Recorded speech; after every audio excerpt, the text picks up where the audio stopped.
Halo teman-teman semuanya, kembali lagi dengan gua Miko. Di video kali ini, gua bakal menceritakan kembali sebuah alur film yang berjudul The Dinosaur Project 2012.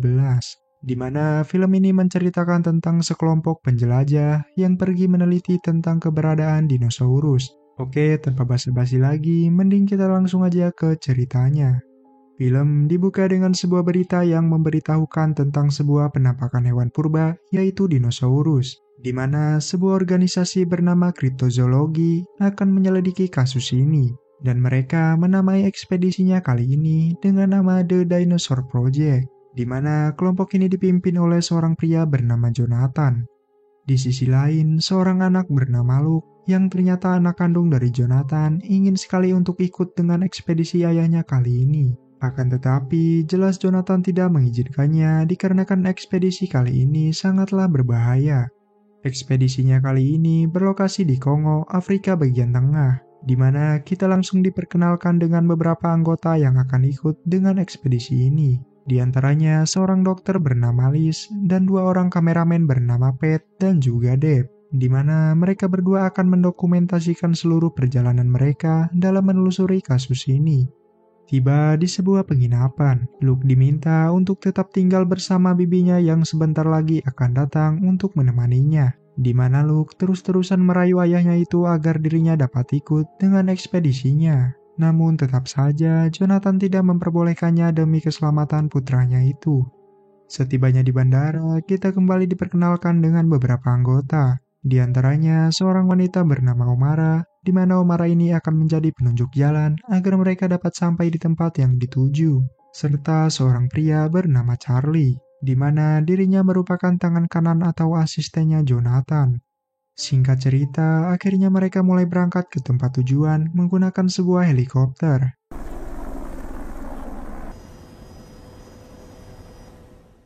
Yang betapa terkejutnya Jonathan kalau ternyata anaknya itu diam-diam ikut dan bersembunyi di ruang bagasi.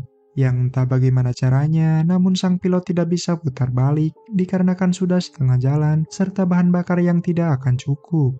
Beberapa saat kemudian, mereka melihat sekelompok hewan mirip burung yang tampak mendekati mereka. Yang tiba-tiba saja, ya, helikopter mereka menabrak salah satu burung itu, yang membuat mereka harus terjatuh dan terdampar di tengah-tengah hutan, di mana hal itu ngebuat sang pilot tewas di tempat, dan mau tidak mau mereka harus segera menemukan tempat berlindung untuk sementara waktu. Singkat cerita, mereka tiba di sebuah tempat yang terdapat beberapa gubuk, yang sepertinya tempat ini adalah bekas tempat tinggal para suku pribumi. Dan dikarenakan hari yang sudah semakin gelap, mau tidak mau mereka akan berlindung di tempat ini. Disinilah Luke terlihat memasangkan kamera sensor gerak miliknya, agar mereka dapat mengetahui jika terdapat pergerakan dari luar, serta terdapat stok makanan yang lumayan banyak, dan oleh karena itu semuanya masih aman terkendali. Malam pun tiba, di mana kamera tiba-tiba menyala yang setelah dicek ternyata terdapat beberapa makhluk yang tadi sedang berada di luar. Dan ketika makhluk itu masuk, sontak mereka langsung keluar untuk menyelamatkan diri. Namun guys, di sini Liz harus tewas dimangsa makhluk itu. Sementara yang lain pergi ke tepi sungai dan kabur menaiki sebuah perahu. Yang untungnya para makhluk itu tak lagi mengejar mereka. Ketika pagi tiba, Luke segera membuat video serta memberikan info ke kamera kalau kini dirinya beserta anggota yang lain telah terdampar di hutan ini. Kemudian terlihat sebuah gerakan di seberang sungai, yang sepertinya itu adalah makhluk spesies dinosaurus, yang disusul dengan sesuatu yang menabrak perahu mereka, yang mau tidak mau mereka harus pergi ke tepi sungai untuk memperbaiki perahunya yang bocor.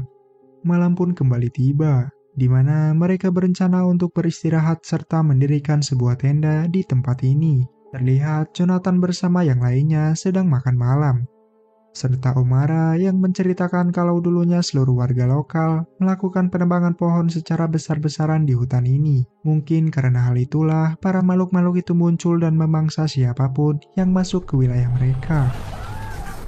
Tak lama dari itu, mereka dikagetkan oleh kedatangan seekor Dilophosaurus yang memiliki sirip di kepalanya seperti ikan cupang, di mana Luke sempat memberikan beberapa permen coklat sebelum Dilophosaurus itu pergi.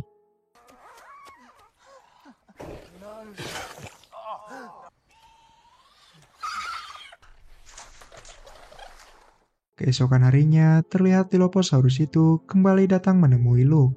Serta sekarang Luke memberikannya sebuah nama, yaitu Crypto, di mana Charlie berusaha mengalihkan perhatiannya agar Luke dapat menempelkan kameranya di leher Dilophosaurus itu. Bukan tanpa alasan, hal itu dilakukan agar mereka mengetahui kehidupan dinosaurus itu.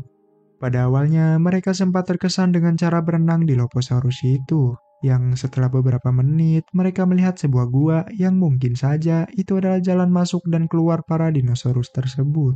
Namun, dikarenakan jarak yang sudah terlalu jauh, koneksi mereka pun akhirnya terputus. Di sini tampak sedikit perdebatan antara Charlie dengan Jonathan, di mana Charlie sangat ingin melanjutkan ekspedisi ini dikarenakan sudah terdapat banyak sekali petunjuk. Namun, lain halnya dengan Jonathan, di mana dirinya berencana untuk segera kembali dikarenakan nyawa seseorang lebih penting dari hal apapun. Pada akhirnya, mereka pun kini sepakat untuk kembali, di mana Jonathan beserta anggota yang lain menaiki perahu yang berada di depan, sementara Luke berada di belakang bersama Charlie. Saat koneksi kembali terhubung, Luke dan Charlie kembali melihat Dilophosaurus itu pergi ke suatu tempat yang dimana terdapat induknya juga yang terlihat sangat besar, hingga membuat mereka berdua semakin yakin kalau gua itu adalah jalan masuk menuju wilayah para dinosaurus. Tak lama dari itu, Luke beserta Charlie harus terpisah dari rombongan dikarenakan arus yang sangat kencang, yang membawa mereka ke sebuah gua, di mana Jonathan mau tidak mau harus putar arah demi menyelamatkan mereka berdua.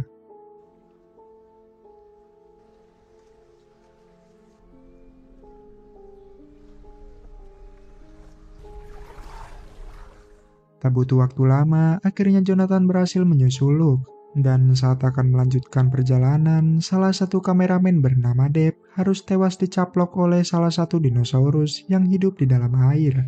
Sontak, hal itu pun langsung ngebuat Jonathan beserta yang lainnya segera melarikan diri, di mana Charlie yang sampai lebih dulu di daratan pun dengan terpaksa Luke harus mengikutinya dikarenakan dirinya tidak berani sendirian. Yang ketika sampai di sebuah lubang goa, tanpa diduga Charlie langsung mendorong Luke setelah mengambil telepon satelit miliknya.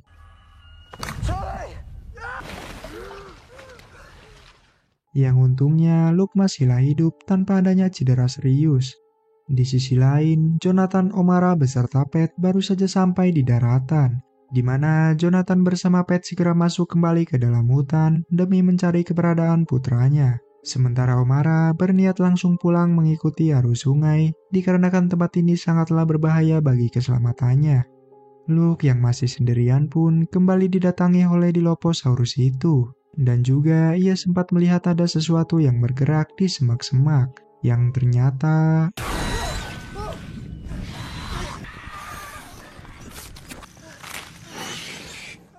untungnya Pat serta Jonathan datang menyelamatkannya. Namun di sini Pat yang masih kesal atas meninggalnya si Deb, ia terus-terusan mengikuti makhluk itu yang kabur hingga sampai di sarang mereka. Singkat cerita, Luke bersama Jonathan tiba di suatu tempat, yang dimana tiba-tiba terjadi longsor batu di tempat itu. Ternyata guys, hal itu sengaja diperbuat oleh Charlie untuk mencelakai mereka berdua, hingga si Jonathan harus tewas terjatuh dari tebing setelah dia tidak kuat lagi menahannya. Sementara Luke kembali masuk ke dalam hutan, yang ternyata dia berada tepat di sarang Dilophosaurus, disusul dengan Charlie yang berhasil mengejarnya. Dirinya berniat menghabisi Luke agar menjadi satu-satunya orang yang tersisa dan berhasil menemukan jalan masuk menuju wilayah dinosaurus. Tak lama dari itu, muncul Dilophosaurus yang hanya datang untuk meludahi Luke, yang ternyata itu bertujuan agar induk dari Dilophosaurus itu mengira kalau Luke bagian dari mereka. Akibatnya, Charlie harus tewas dicaplok, sedangkan Luke berhasil pergi ke tempat di mana para dinosaurus itu bertahan selama jutaan tahun lamanya. Di sini, Luke menyadari kalau dirinya tidak dapat kembali dan memutuskan untuk mengumpulkan semua dokumen video lalu melemparkannya ke sungai, dan berharap ada seseorang yang dapat menemukannya. Tamat. Gila sih guys, bagaimana pendapat kalian tentang film ini? Kira-kira apa yang akan kalian lakukan jika berada di posisi Luke serta yang lainnya? Tulis di kolom komentar. Oke dah guys, sampai jumpa di next video and see you. Bye-bye.